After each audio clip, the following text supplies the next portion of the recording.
Hey guys, what?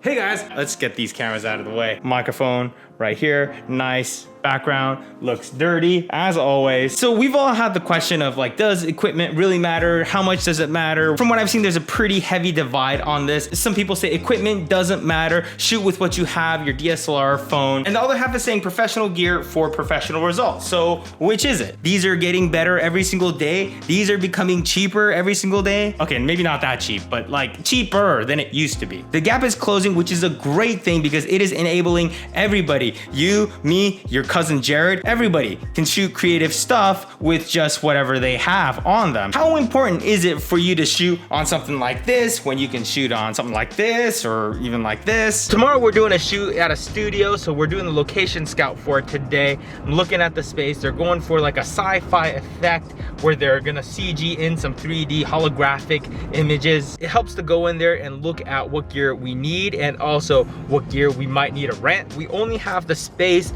and the actors for 4 hours. And remember, when you're dealing with professional gear, everything moves a whole lot slower. This camera, I can go around and get all kinds of shots and I can zoom and it's all easy. The bigger the project gets, the more expensive everything becomes, the more people become involved, and there's gonna be a whole lot of pressure on you to make sure that you can get a shot looking good on the first setup instead of kind of trying out this light and then realizing it doesn't look as good as you thought. For tomorrow's shoot, I know where I'm gonna put the camera, what lens the camera needs to have, what lights it's gonna go where. I already kind of have that all mapped out in my head, and I can do that because I've had so much experience playing around with the DSLR and a couple of the lights I used to have. I just kicked this cactus. I kicked it and it hurts. I clearly picked a really bad spot for this. I have no idea. There's nothing here that looks sharp, but apparently I kicked something and it stabbed my leg and it hurts. I'm gonna move before I get murdered by this cactus. Remember that nobody actually cares if you know how to operate the camera. There's always gonna be somebody that's gonna come in cheaper than you. Maybe they have a better haircut, they smell better, and they'll beat you to every job because of it, and maybe you should have put on some deodorant. Just saying, I can smell it all the way from here in LA. Creativity, how you use your camera, your ideas, and your body odor is what makes you valuable. The worst thing you could do is have an idea or vision or inspire to do something and not do it because you don't have the gear. You definitely have the gear. Unless you don't have a phone, then find a friend that has a phone. If you don't have any friends, maybe you should do that first and then come back. No, that's not gonna work. I've seen some unexperienced people buy expensive cameras hoping that it'll boost their career and give them a head start. I've seen it work sometimes, but I've also seen it crash and burn. Man, like the needles are going through my pants and into my leg, and I'm driving around looking for a quiet spot in this parking lot so I can get these needles out of my leg. This is what being an adult looks like, kids. Ouch! Tiny little needles. Hopefully they don't look over and notice that I have my pants off. This is the location they ended up giving us. Not exactly what comes to mind when we think high-tech and sci-fi. So we ended up having to black out all the windows, and with a little bit of lighting magic, we were able to make it work. Just imagine a cool holographic 3D thing in the middle. Yeah, kind of like that, except for the actual animators are 1,000 times better than me, so it's gonna look awesome. I can't wait to show you guys the final thing, which will be done in probably like 6 months. And yeah, we did shoot this on an Arri Alexa, but that doesn't mean you need an Arri to shoot it. The difference between this and this isn't just the fact that we changed up the cameras. It's the roll of tape in Steve's mouth. Yeah, I think you guys get the point. I spent a majority of my life and career shooting on much less expensive gear, and honestly, I think the crappier your camera is, the faster you're gonna learn. If you underexpose a shot or blow out your shot or your settings just aren't right, you will know because your shot will look like shit.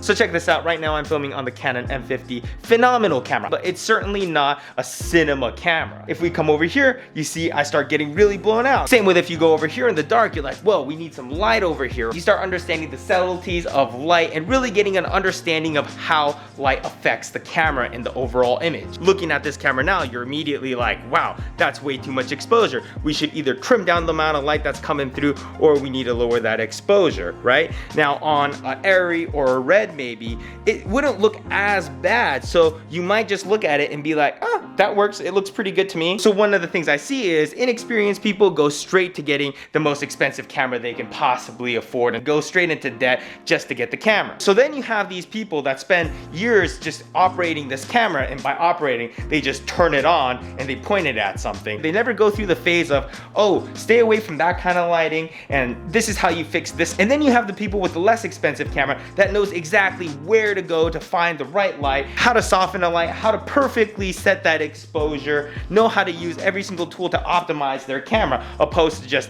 turning on a camera, pointing it at something and recording. You can apply everything you learned from making this camera look awesome and applying the same exact fundamentals to a bigger shoot. A lot of people ask me, how complicated is it to shoot on an Arri Alexa? I mean, it's the big cinema movie camera. It's gotta have all kinds of settings that we aren't familiar with. You probably need to know a secret code just to turn it on and sing it a lullaby for it to record anything. And I used to think that too, but honestly, let me tell you guys something. If you guys are really good at using your DSLR, you can pick up an Arri Alexa and figure out how to use it in like 10-15 minutes. It's very, very simple. Everything's pretty much exactly the same as a DSLR. There's a power button to turn on the camera. You figure out what resolution you want to shoot in, what frame rate. You pick your color profile, your ISO, your f-stop, your shutter speed, all that exactly how you would on a DSLR. All that knowledge applies to shooting on cinema cameras. Because if you can compose and light a scene and use the right lenses and everything to make a DSLR look good, do that same exact thing to a cinema camera and you will be a master at it. Wax on, wax off, and now you know karate. What I consider to be my first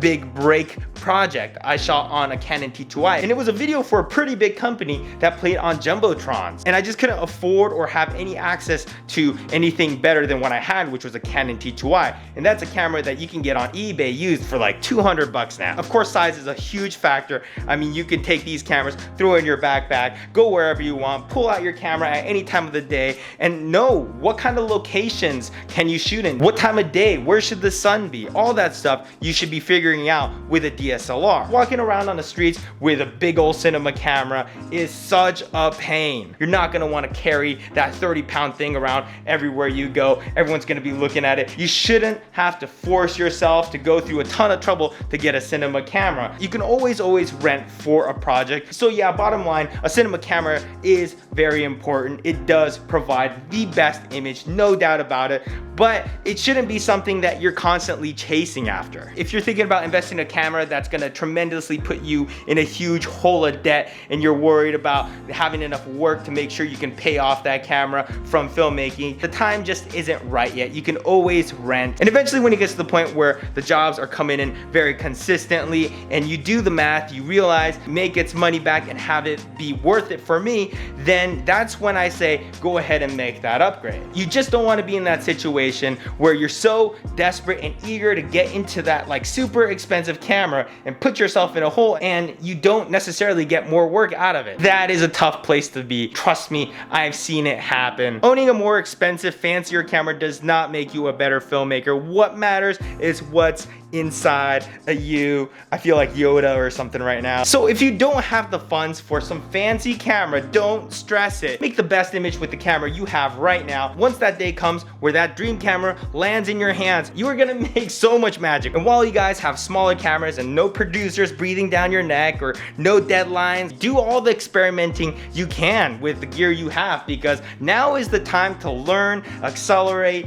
and do cool stuff. For example, this is like a macro lens that goes on your phone. This company Sandmark sent this to me to try it out. It's a macro lens, so literally it just like looks very closely at stuff. Check out my eyeball. This is the painting I got in Morocco, but whoa, you could see like every little detail. That's crazy. You could do all kinds of interesting stuff with this. Like, what kind of stuff would you guys shoot? Let me know. And since you guys stuck around to the end of the video, you guys are awesome. I'll give this macro lens to one of you guys, but one, it fits an iPhone 10, so preferably if you have an iPhone 10 so that this will go onto your phone. And just comment below what you want to film with this lens, and I'll pick one of the comments and I'll send this lens over to you, and can't wait to see what kind of awesome creative stuff you guys do with it. Oh man, I'm kind of sweating. I turn off the air conditioning while I'm recording these for sound reasons, but it's getting too hot in here, so I'm gonna end the video here. You guys are the best. I'm out. See you guys next week, I think, probably.